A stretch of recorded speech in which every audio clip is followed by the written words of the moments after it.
তার যদি প্রশ্ন করা হয়, ভাই আপনি কি নবীজির জন্মেতে খুশি, নবীজির জন্মগ্রহণ করেছে এতে কি আপনি খুশি? বলবে হ্যাঁ, আমি নবীজির জন্মতে আমি খুশি। তাহলে আপনি কি নবীজির মিলাদে খুশি? যদি এই কথা বলা হয়, আপনি কি নবীজির মিলাদে খুশি? বলবে আস্তাগফিরুল্লাহ, নাউজুবিল্লাহ, না না, মিলাদে খুশি না। জোরে বলুন নাউজুবিল্লাহ। অর্থাৎ তারা কি চেনে? লাউ চেনে, কদু চেনে না। কথা বলেন ঠিক না বেটি? সম্মানিত হাজিরিন,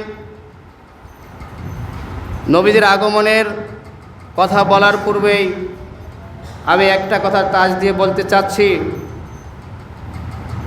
একটা কথা পরিষ্কার ভাষায় আমি বলতে চাচ্ছি। এই পৃথিবীতে আল্লাহ পাক রব্বুল আলামিন আমাদেরকে সৃষ্টি করেছেন, আমাদেরকে প্রেরণ করেছেন। এই পৃথিবীর বুকে যত মানুষ আল্লাহ পাক রব্বুল আলামিন দুনিয়ার বুকে পাঠিয়েছেন, সমস্ত মানুষের মধ্য থেকে আল্লাহ রব্বুল আলামিন তিনটা ভাগে ভাগ করছেন। কয়টা ভাগে? জোরে বলো, কয়টা ভাগে? তিনটা ভাগে। আচ্ছা, এত মানুষ আল্লাহ পাক পৃথিবীতে সৃষ্টি করেছেন, তিনটা ভাগে ভাগ করলো। এই ভাগের যে অংশীদার বা এই ভাগের যে নাম, কারা সেই ব্যক্তি? তিন ব্যক্তি বা তিন মানুষের নাম ঘোষণা করেছে। তাদের নাম জানা দরকার আছে কি নাই? যত মানুষ পৃথিবীতে এসেছেন, আসতেছেন, সমস্ত মানুষের মধ্যে থেকে আল্লাহ পাক রব্বুল আলামিন তিনটি ভাগে ভাগ করেছেন। আল্লাহ পাক যাদেরকে বেশি পছন্দ করেন, যাদেরকে বেশি ভালোবাসেন, আল্লাহ পাক তাদের নাম দিলেন মুমিন। সুবহানাল্লাহ বলুন না, এটা আওয়াজে বলো সুবহানাল্লাহ। তাদের নাম দিলেন কি? মুমিন। এরপরে যত মানুষ আল্লাহ পাক রব্বুল আলামিন সৃষ্টি করেছেন, সমস্ত মানুষের মধ্য থেকে আল্লাহ পাক রব্বুল আলামিন দ্বিতীয় ভাগে ভাগ করে তাদের নাম দিলেন মুনাফিক। তাদের নাম দিলেন কি? কথা বলেন কি? মুনাফিক। এবং পৃথিবীতে যত মানুষ এসেছে, যারা আসতেছে, সমস্ত মানুষের মধ্য থেকে আল্লাহ পাক রব্বুল আলামিন তিন ভাগের মধ্যে শেষ ভাগে তাদের একটা পরিচয় তুলে ধরলেন, তাদের একটা নাম দিলেন। তাদের নাম দিলেন কাফির। তাদের নাম কি?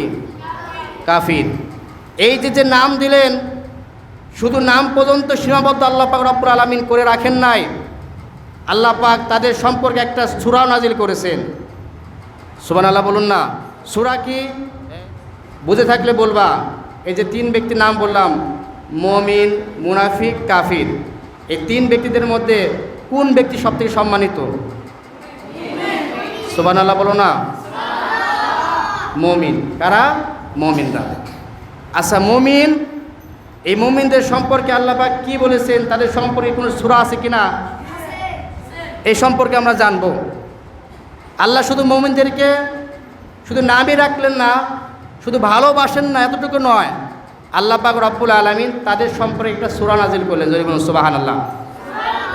যে সূরা হচ্ছে পবিত্র কোরআনুল কারীমের মধ্যে 23 নম্বর সূরা, 18 নম্বর পারা, 1 নম্বর পৃষ্ঠা, 1 নম্বর লাইনে প্রথমের দিকে আল্লাহ পাক রব্বুল আলামিন একটা সূরা নাজিল করলেন, যেই সূরার নাম দিলেন সূরাতুল মুমিনুন। জোরে বলুন সুবহানাল্লাহ। আবার মুমিনের পর যারা আল্লাহর বিধানকে মানতে গিয়ে, নিজের স্বার্থকে হাসিল করতে গিয়ে যারা আল্লাহর বিধানকে ডাইভার্ট করে কথা বলে, আমল করে, তারা মুমিন থেকে খারিজ হয়ে মুনাফিক হয়। কথা বলেন ঠিক না বেঠিক? আল্লাহ পাক রব্বুল আলামিন তাদের সম্পর্কে একটা সূরা নাজিল করছেন পবিত্র কোরআনুল কারীমের মধ্যে 63 নম্বর সূরা। কত নম্বর? কথা বলেন কত নম্বর? 63 নম্বর সূরা, 28 নম্বর পারা, 13 নম্বর পৃষ্ঠার মধ্যে 9 নম্বর লাইনের মধ্যে পাবেন। আল্লাহ পাক রব্বুল আলামিন 9 নম্বর লাইনের মধ্যে একটা সূরা নাজিল করলেন, যেই সূরার নাম হলো সূরাতুল মুনাফিকুন। জোরে বলুন নাউযুবিল্লাহ। আবার আল্লাহর হুকুম হাকাম মানার পর মুনাফিকি করে যেই নাম, যেই পরিচয় আল্লাহ তুলে ধরেছেন, তুলে ধরে নাম দিলেন, সূরা দিলেন, এরপরে যারা আস্তে আস্তে ইসলাম থেকে খারিজ হয়ে যারা আল্লাহ না মেনে দুনিয়ার বস্তুকে পূজা করে, দুনিয়ার বস্তুকে গ্রহণ করে, তখন সেই বান্দা আর মুমিন থাকে না, মুনাফিক থাকে না, সেই বান্দা হয়ে যায় কাফির। কথা বলেন ঠিক না বেঠিক? আল্লাহ পাক রব্বুল আলামিন এই কাফেরদের সম্পর্কে একটা সূরা নাজিল করেছেন। পবিত্র কোরআনুল কারীমের মধ্যে 109 নম্বর সূরা। কত নম্বর সূরা? জোরে বলুন, কত নম্বর? 109 নম্বর সূরা, 30 নম্বর পারা। কত নম্বর পারা? 30 নম্বর পারা, 23 নম্বর পৃষ্ঠা, 13 নম্বর লাইনের মধ্যে পাবেন। কত নম্বর লাইনে? 13 নম্বর লাইনের মধ্যে পাবেন। আল্লাহ পাক একটা সূরা নাজিল করে দিলেন। সেই সূরার নাম কি? সূরাতুল কাফিরুন। জোরে বলুন নাউযুবিল্লাহ। তাহলে বোঝা গেল 3 ব্যক্তির মধ্যে সম্মানিত ব্যক্তি হলো মুমিন। 3 সূরার মধ্যে সবথেকে সম্মানিত সূরা কি? সূরাতুল মুমিনুন। সুবহানাল্লাহ বলুন না। দেখেন এই যে সেক্টরগুলো আল্লাহ পাক রব্বুল আলামিন ভাগ করে দিলেন, মুমিনদের পরিচয় তুলে ধরলেন।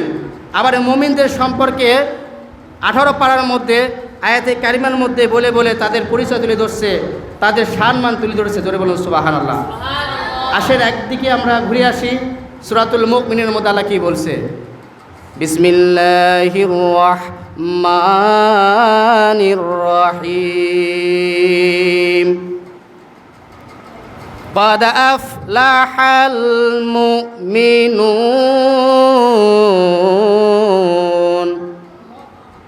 الذين هم في صلاتهم خاشعون। আল্লাহ বলতেছেন যারা মুমিন, বাংলা বলা হয় মুমিন, আরবিতে বলা হয় মুমিন বা মুমিনুন, ঠিক না বেটি? তা আল্লাহ বলেছে যারা মুমিন তারা সফল কাম হয়ে গেছে। সুবহানাল্লাহ বলুন না। কিসের মাধ্যমে? আল্লাযীনা হুম ফি সলাতিহিম খাশিউন, যারা খুশুখুজুর সঙ্গে, বিনয়ের সঙ্গে, নম্রতার সঙ্গে যারা নামাজ আদায় করেছে, যারা নামাজ আদায় করতেছে, তারা সফল কাম হয়েছে। জোরে বলুন সুবহানাল্লাহ। এই দেখেন খুশুখুজুর সঙ্গে আমরা নামাজ পড়ি, সব ভাইরা তাগিদ দেয় খুশুখুজুর সঙ্গে নামাজ পড়ো। নামাজ পড়ে আমরা জান্নাতের টিকিট সংরক্ষণ করার জন্য আমরা কাজ করে যাচ্ছি, কথা বলে যাচ্ছি, কিন্তু নামাজের তাগিদ ঠিকমতো দেওয়ার পর কিন্তু রাসূলের যে পরিপূর্ণ ঈমান, পরিপূর্ণ বিধান, এই বিধান না মানার কারণে আমরা মুমিন থেকে মুনাফিক হয়ে যাচ্ছি। কথা বলেন ঠিক না বেটি? তার বাস্তব প্রমাণ হলো যখন রবিউল আউয়াল মাস আসে তখন 2টা সেক্টরে মানুষ বিভক্ত হয়, 2টা সেক্টরে মানুষের পরিচয় পাওয়া যায়। একটা দল পাওয়া যায় মুমিন, আর একটা দল পাওয়া যায় কি? মুনাফিক। কি কথা বলেন না? কি? যারা নবীর মিলাদে যারা খুশি হয়ে যায়, নবীর জন্মতে যারা খুশি হয়ে যায়, তারা হলো মুমিন। তারা কি? আর নবীর জন্মতে, মিলাদে, ঈদে মিলাদুন নবীতে যারা খুশি হয় না, যারা বিভিন্ন ফতোয়া ছুড়ে দেয়, তারা মুমিন হতে পারে না, তারা হবে কি? মুনাফিক। কথা বলেন কি? এই জন্য আল্লাহ পাক রব্বুল আলামিন মুনাফিকদের সম্পর্কে, কাফেরদের সম্পর্কে আল্লাহ পাক রব্বুল আলামিন আয়াতে কারিমা নাজিল করে দিয়ে বলেন, ইন্নাল্লাহা জামিল মুনাফিকিনা ওয়াল কাফিরুন। আল্লাহ বলে ইন্নাল্লাহা, নিশ্চয় আল্লাহ তাআলা, জামিউল সঙ্গে বা সাথে, জামিউল মুনাফিকিনা ওয়াল কাফিরিন, মুনাফিক আর কাফির তারা একই স্তরে জাহান্নামের মধ্যে থাকবে। কথা বলেন ঠিক না বেঠিক? আজকে নবীর আগমনকে আমরা বলি ঈদে মিলাদুন নবী। কথা বলেন ঠিক না বেঠিক? অর্থাৎ মিলাদুন নবী। আজকে যে ভাইরা অস্বীকার করতেছে, যে ভাইরা এই কথা বলতেছে, তারা বলছে যে নবীর জন্ম বলো, মিলাদুন নবী বলা দরকার নাই। তারা বলে যে মিলাদ এটা আমরা মানি না। বলে কি বলে না? এই বলে কি বলে না? অথচ তারা জানে না যে মিলাদ শব্দটি হচ্ছে আরবি শব্দ। কি শব্দ? কথা বলে না। কি শব্দ? মিলাদ শব্দটি হচ্ছে আরবি শব্দ। মিলাদ অর্থ জন্ম। মিলাদ অর্থ কি? জন্ম। কি? জন্ম। আর মিলাদুন নবী অর্থাৎ নবীজির জন্ম। নবীজির জন্ম।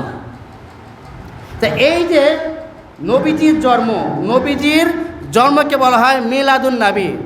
এখন যদি বলা হয় যে ভাইরা মানতেছে না বা কথা এগুলো ডাইভার্ট করে চলে, তারে যদি প্রশ্ন করা হয়, ভাই আপনি কি নবীজির জন্মেতে খুশি, নবীজি জন্মগ্রহণ করেছে এতে কি আপনি খুশি? বলবে হ্যাঁ আমি নবীজির জন্মতে আমি খুশি। তাহলে আপনি কি নবীজির মিলাদে খুশি? যদি এই কথা বলা হয় আপনি কি নবীজির মিলাদে খুশি, বলবে আস্তাগফিরুল্লাহ নাউজুবিল্লাহ, না না মিলাদে খুশি না। জোরে বলুন নাউজুবিল্লাহ। অর্থাৎ তারা কি চেনে? লাউ চেনে, কদু চেনে না। কথা বলেন ঠিক না বেটি? কদু আর লাউ কি একই না, আলাদা? একই কথা। আর মিলাদ মানে জন্ম, আর বাংলাতে বলা হয় কি জন্ম, আবির্ভাব। তাই তারা বলেছে যে মিলাদ মানি না, জন্ম মানি। মানে জন্মতে খুশি হয়ে যায়, মিলাদে খুশি হয় না। জোরে বলুন নাউজুবিল্লাহ।